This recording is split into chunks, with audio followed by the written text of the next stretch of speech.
Alors, comme je vous ai dit, mes chéris, j'ai fait une petite révision avec elle aujourd'hui concernant la matière de la grammaire et de la conjugaison. C'était une petite révision générale et vraiment j'ai envie de partager avec vous ça. Alors, la première des choses, je lui fais une dictée, c'est-à-dire sans qu'elle voie, sans modèle, sans rien du tout. Je lui dicte phrase par phrase, elle est en train d'écrire. Quand vous voyez devant vous la première phrase, tu chantes bien. La première des choses, j'ai insisté sur la majuscule que vous voyez là, hein, tu, parce qu'on a vu, mes chéris, dans notre première leçon de la grammaire, que la phrase doit commencer par une majuscule et doit se terminer par un point. D'accord? Soit un point final, soit un point d'exclamation ou bien un point d'interrogation, etc. C'est ce qu'elle a fait. Elle a commencé par une majuscule et elle a terminé par un point. Hein? Je lui ai demandé après de souligner le verbe et d'écrire son infinitif. Bien sûr, elle a souligné le verbe et après, je lui ai demandé de séparer le radical de la terminaison. Et on a dit, mes chéris, que le radical dans un verbe, ça veut dire la première partie qui ne change pas. D'accord? Alors, la première partie qui ne change pas dans un verbe s'appelle le radical et la dernière partie qui change s'appelle la terminaison. Et ici, on a ES. Regardez, ES, c'est la terminaison, c'est la partie qui change. Et chante, C-H-A-N-T, c'est la première partie qui ne change pas, c'est le radical. Elle a écrit l'infinitif, c'est chanter. Après, je lui demandé de transformer cette phrase en changeant le pronom personnel tu par le pronom personnel il avec S. Et voilà la réponse.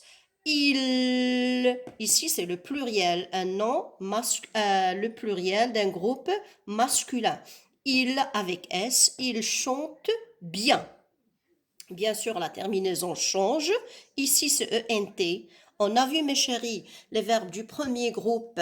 Hein? La terminaison du verbe du premier groupe au présent. La terminaison E, ES, E, ONS, EZ et ENT. Très bien. Alors, passons à la deuxième phrase. J'ai oublié mes affaires. Alors, comme la première phrase, elle a séparé le radical du terminaison.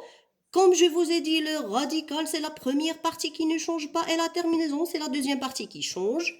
L'infinitif de ce verbe-là, c'est oublier. Quand vous voyez devant vous, c'est oublier. Bien.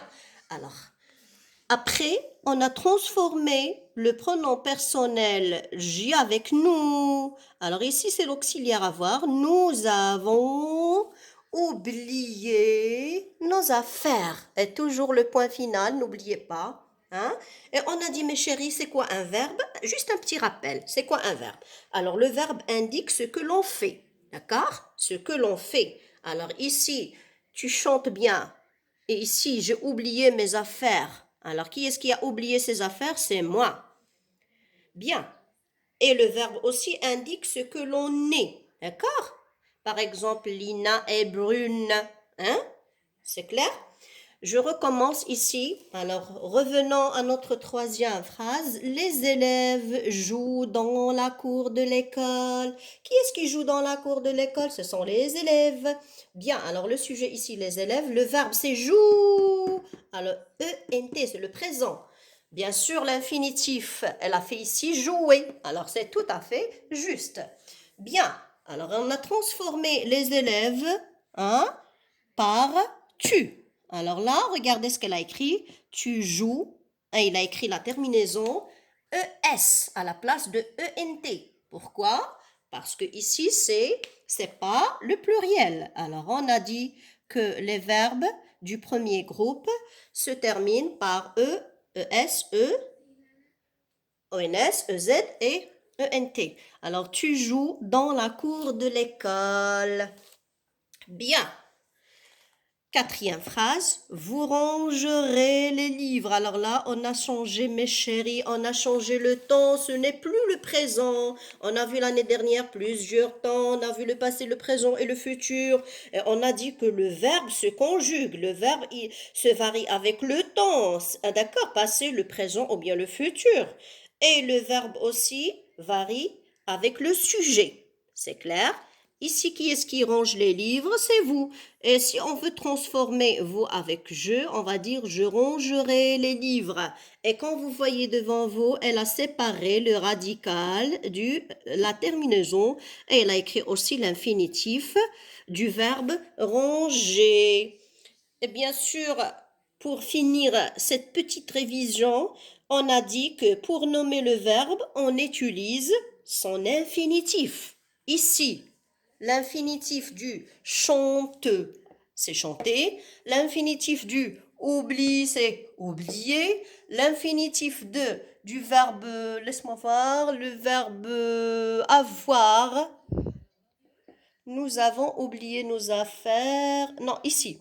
Les élèves jouent dans la cour. L'infinitif du verbe joue, c'est jouer. Et l'infinitif du verbe ranger ici, rangerait, c'est ranger. Alors j'espère que c'était vraiment une petite révision intéressante. Je serai toujours à votre disposition.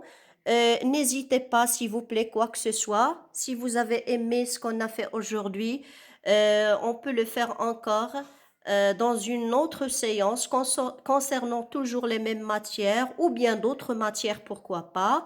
Et si vous avez aimé, comme je vous ai dit, abonnez-vous sur ma chaîne et n'hésitez pas de faire like. Je vous adore mes chéris. À la séance prochaine, Inch'Allah, avec une autre leçon. Au revoir.